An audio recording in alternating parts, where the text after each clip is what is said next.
Revelation chapter 14, verse number 9 down to verse number 11.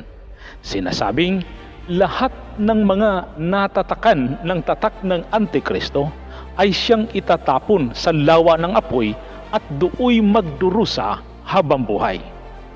Ngunit paano nga ba ito maiiwasan kung hindi natin alam kung ano ito at kung sino ang Antikristo?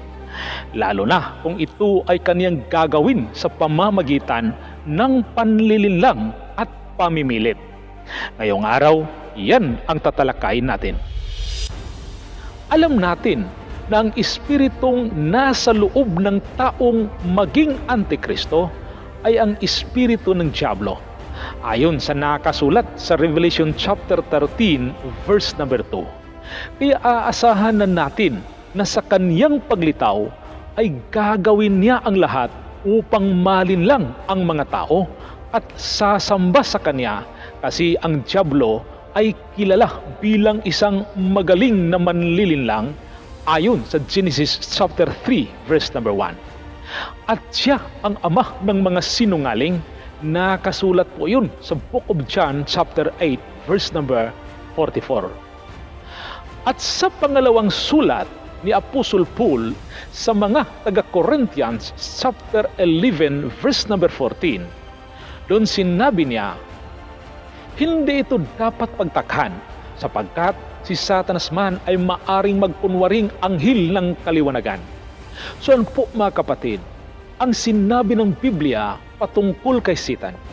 At sa Genesis chapter 3 verse number 1 sa King James Version, tinawag po siyang subtle o master deceiver.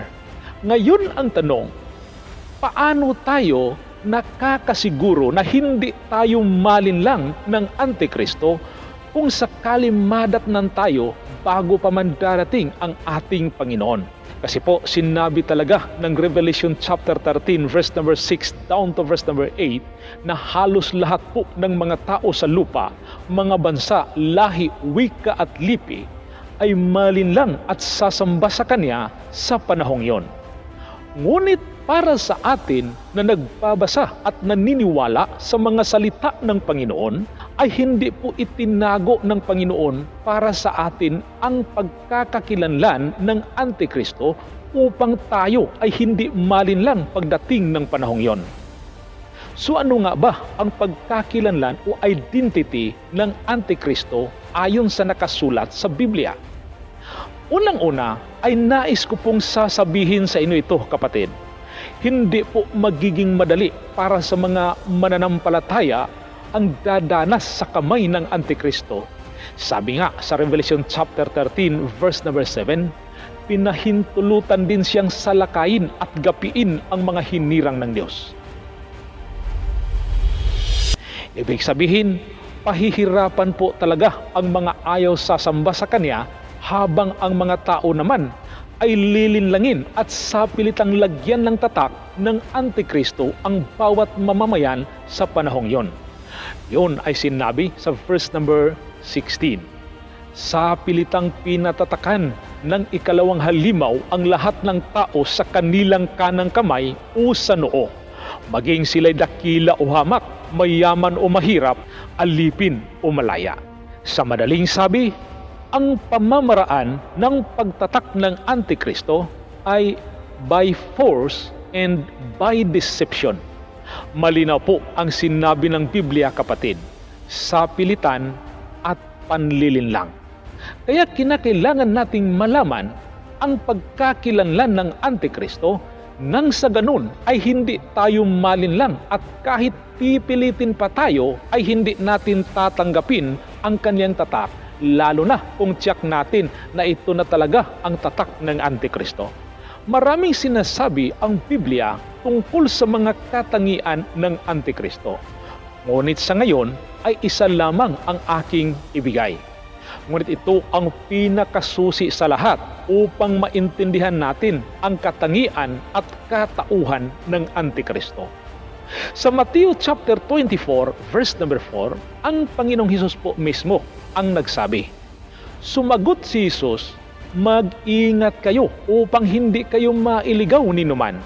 maraming paparito sa pangalan ko at magpapanggap na sila ang Kristo, at marami silang mailigaw.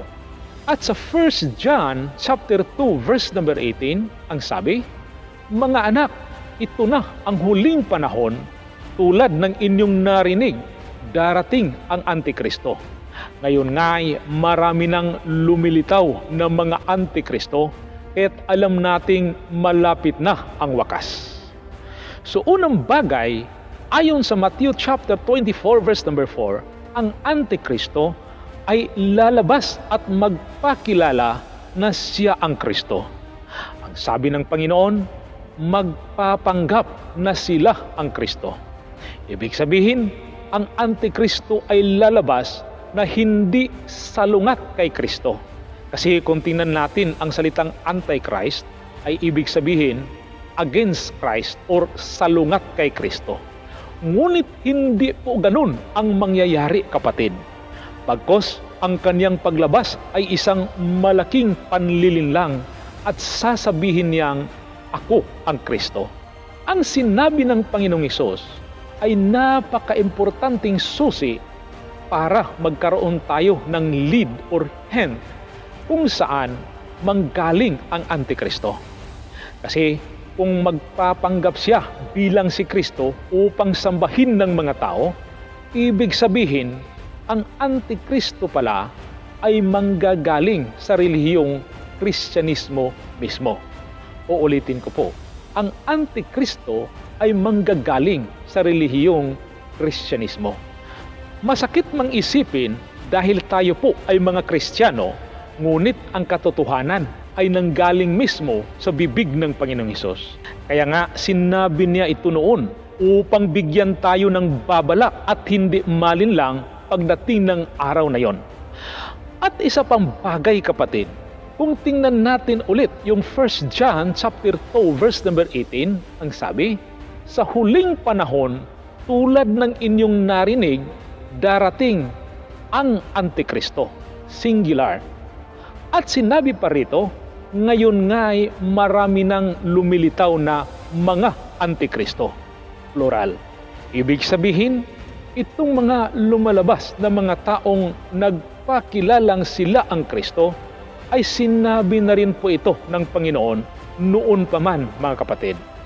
Ngunit, mayroon pa tayong inaabangang darating sa huling panahon, yung tinawag ng Panginoon na ang Antikristo.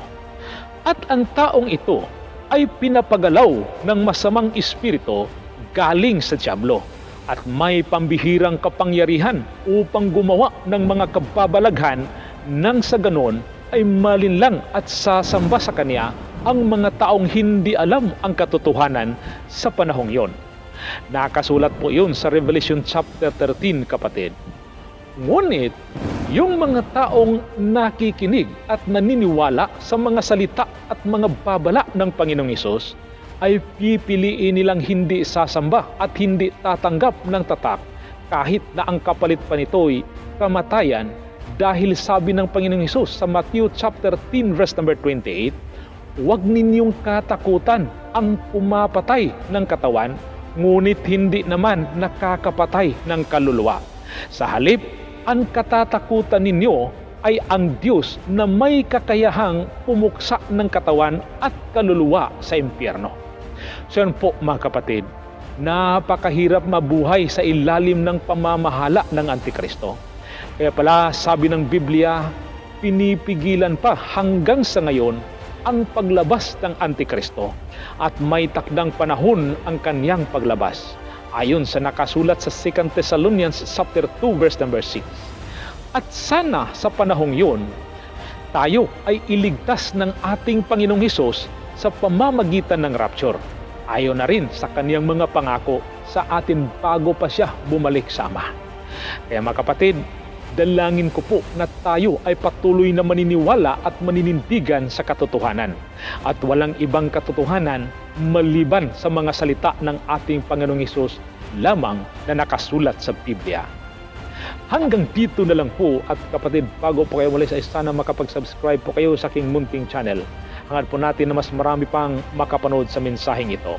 at pindutin nyo na rin po yung notification bell kasi marami pa pong gagawing mga mensaheng katulad nito. Maraming salamat po sa panonood. Ingat po kayo at God bless.